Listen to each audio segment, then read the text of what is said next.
Hi, I'm Nicholas Henson, and this is my social media strategy for Marketing 345 with the Clear the Stress Club.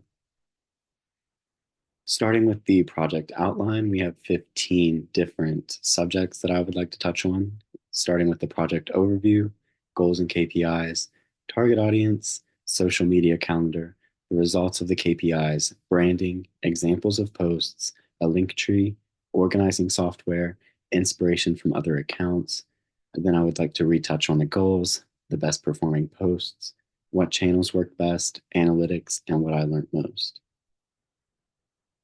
Starting with the project overview, I would like to share the mission of the Clear the Stress Club, which is to share mental health resources and provide a safe space on campus to all students who need them.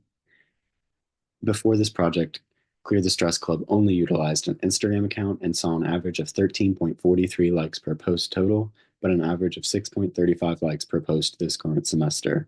In between these two text boxes, you can see the logo that I created specifically for this project and Clear the Stress Club. Next, we're going to look at the 3 KPIs I had.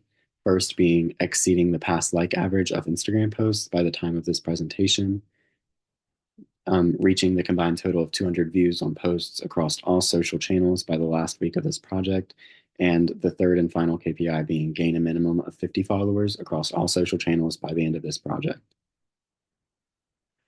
The target audience consisted of 3 specific groups, the first being college students looking for tips to navigate college life, the second being college students looking for mental health resources that are available to them, and the third and final target audience is parents of college students who want to find positive experiences for their children.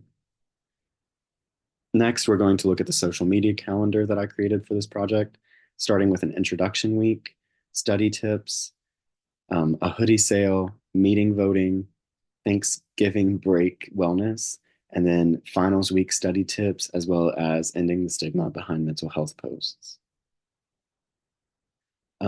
Looking at the goal performance for the 3 KPIs, they were all successful. The first having a like average of 16.36 compared to 13.43 or 6.35.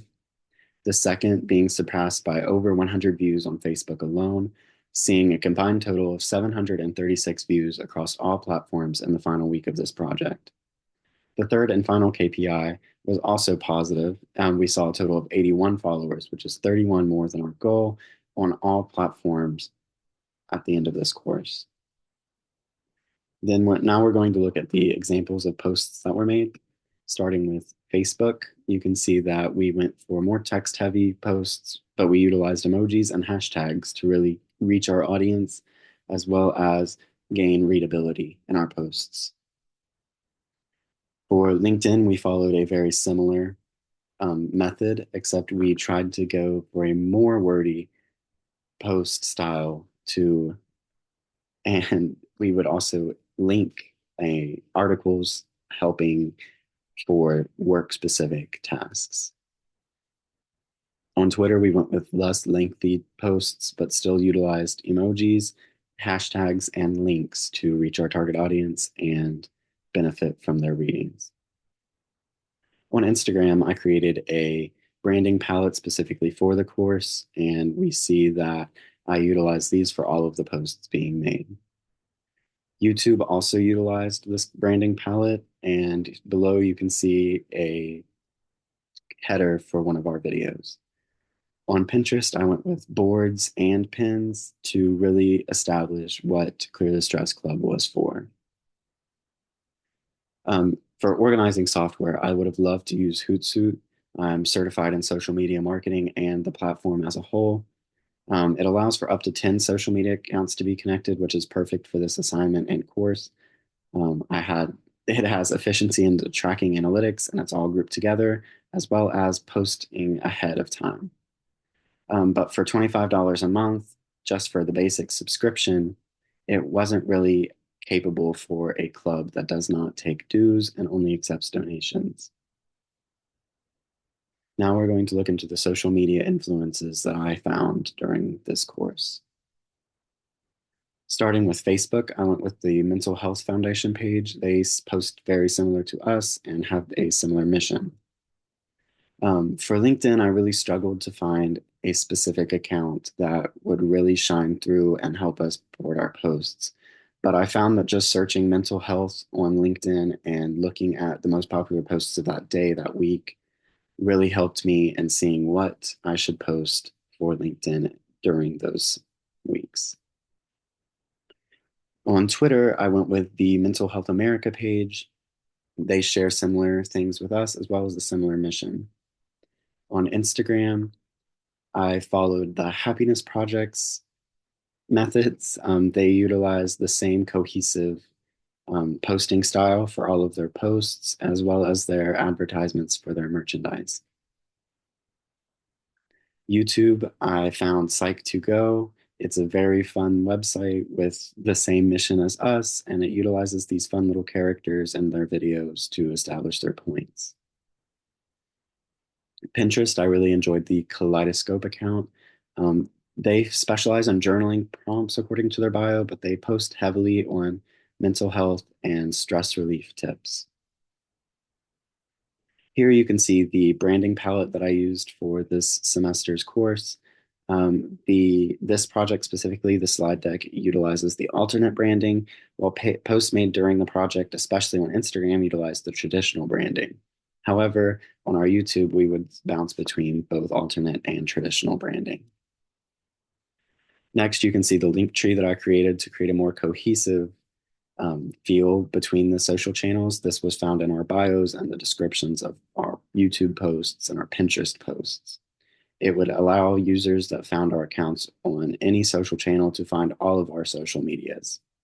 I could also tag WVU resources and our hoodie sale link while it was active. The overall goal of posting was to share the message that Clear the Stress Club is trying to convey to our target audience, as well as increase the number of active followers. The post tone that I was going for was welcoming, kind, and informative. Utilizing these tones helped spread the club's mission appropriately and target our exact audience that we were looking for. Facebook, Instagram, and YouTube posts seem to perform the best amongst our target audiences. So looking into Facebook, these posts were seen mainly by parents and some students. They accumulated 7 likes over the course of the semester, which is a lot for a club with 20 active followers and 31 Facebook followers.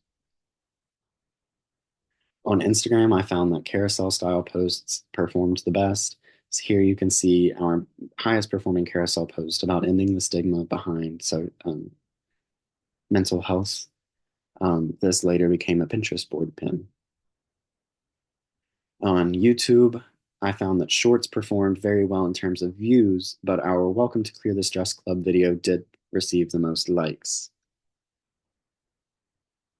Facebook and Instagram channels definitely performed the best for our target audience. Facebook worked best for the parents and guardians of WVU students' target audience.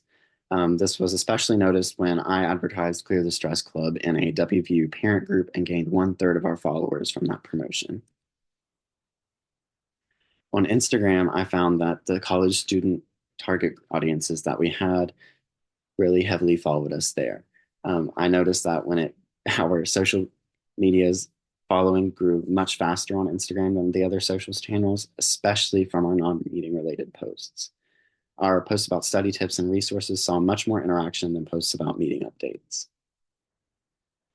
Looking over the analytics of all of these social channels and all of these posts, I found that looking at the interactions versus the viewership would help me find which posts got more interactions and change post setup to reflect that. Examples of this would be creating more YouTube shorts when I saw that they received more views. Carousel posts on Instagram performed better in terms of likes and story shares, so I began making more of those. And emoji use benefited interaction on Facebook, especially for our longer posts. My main takeaways from this course is finding the target audience for each and every social media is different, and reflecting that into the posts that are being made is extremely beneficial for the course.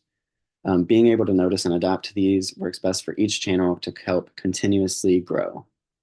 And then finally, basing the post ideas off of analytics and adapting to those numbers helped in closing that large gap that we had between views and likes. Of the final note that I would like to leave with is that I have a link tree posted in the description of this video. It contains the link to this slide deck, as well as some of the images that were used in the slides so you could get a closer look. Thank you.